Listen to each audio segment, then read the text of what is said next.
Before I kick this off, I just wanted to give a brief introduction to this animated story. This is a story I have narrated before on this channel, and this is my very first attempt at animation, so please bear that in mind before passing too much judgment. It is really simplistic and I do have a lot to learn, but I really wanted to challenge myself with acquiring this skill to try and add more visual aspects to my content moving forward. Finally, if you are new to my channel and are interested in hearing more tales of high strangeness, subscribe for more content. Without any further ado, here is my very first animated horror story.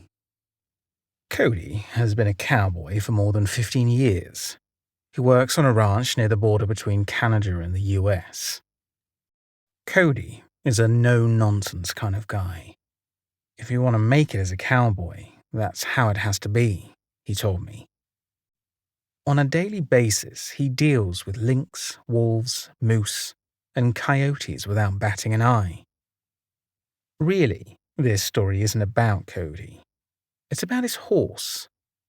His horse, Bandit, is a Mustang who Cody tamed himself. Bandit was the best ranch horse Cody had ever had, because he was almost impossible to spook.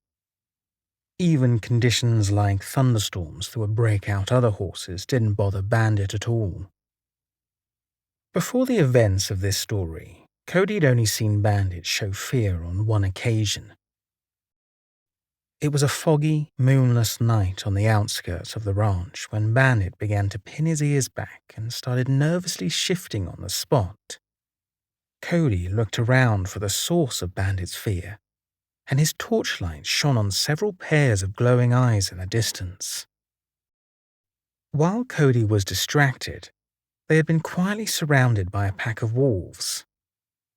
Even then, Bandit didn't run or try to throw Cody off.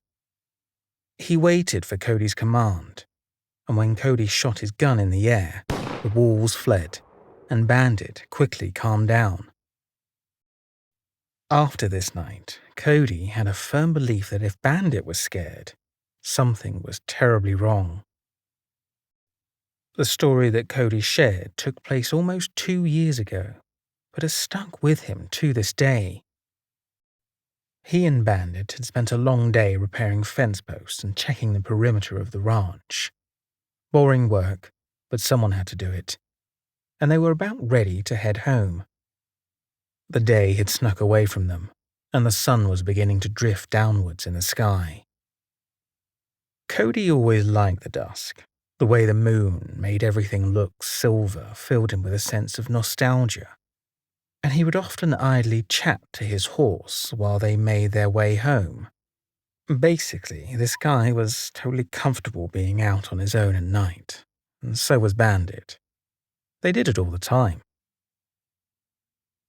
Cody's journey back to his accommodation on the ranch took him several miles around the fence line. There was a small forest surrounding him, but not looming trees, more like short shrubbery. Bandit stopped in his tracks, and if Cody was a worse horseman, he was sure he would have been thrown to the ground. It was so sudden. One moment the horse was at a confident trot, and then he dug his heels in. Cody immediately looked at his horse's face and saw that Bandit's ears were pinned back, right against his skull. He was looking to the right, at the tree line, and Cody could see the whites of the horse's eyes. Bandit was terrified. Cody suddenly became aware of the dead silence.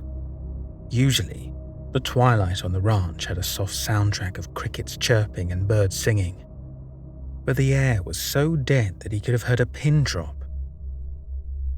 "What is it?" he asked Bandit, trying to soothe the horse with a pat on the shoulder. He tried to urge him forward, but Bandit refused to move. For what felt like hours, but was probably only a few seconds, the two of them stood there, motionless. When a voice came from the distance, Cody felt his heart thud with terror. "Hello? Hello? It's me." It was a female voice, high-pitched and almost friendly sounding. But the main thing Cody noticed about it was that it sounded far too close. The shrub was so thin that there was nowhere for a woman to hide, but the voice seemed to be coming from right next to them. No woman worked on the ranch, and they were miles away from the nearest road. "Hello," said the voice again. And then, something in the distance moved. It was too far away to be the person speaking, right where the shrub turned into shadow. Cody had a brief glimpse of 4 limbs and a thin head looking directly at him. He distinctly remembered that there was no hair to speak of, and that the eyes glinted as if he was shining a torch at them. Then, Bandit did something that he had never done before. He turned on his heel and ran away. Cody held on for dear life and didn't bother trying to turn them around. He figured that if something had spooked the unspookable Bandit this much, he had no interest in getting any closer. Bandit ran for almost half an hour before he finally slowed to an urgent trot. Now that he could hear over the deafening sound of the horse's hooves, Cody noticed that the eerie silence had vanished, and he could once again hear the normal sounds of dusk.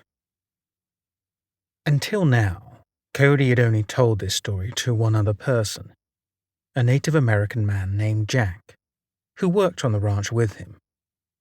He chose to tell Jack because he knew that Native American legends spoke of a similar creature, and he doubted that any of his other colleagues would believe him.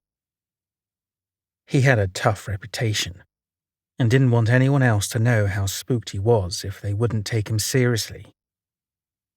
Jack told Cody that he thought he knew what the creature he had encountered was.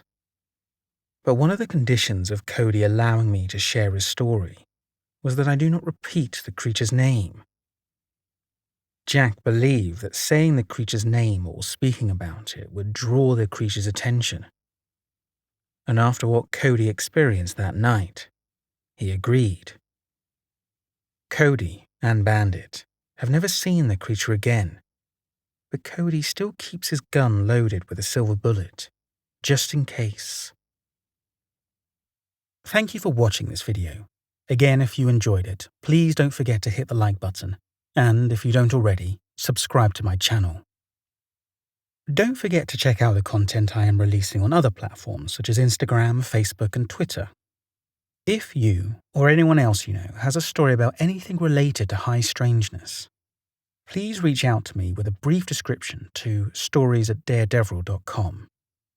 I don't need you to write the whole story, so you don't need to worry about being an English major or anything. We'll be doing all the writing. You'll just need to be willing to jump on a call with me so we can have a chat and I can get the whole story. Thanks again for watching.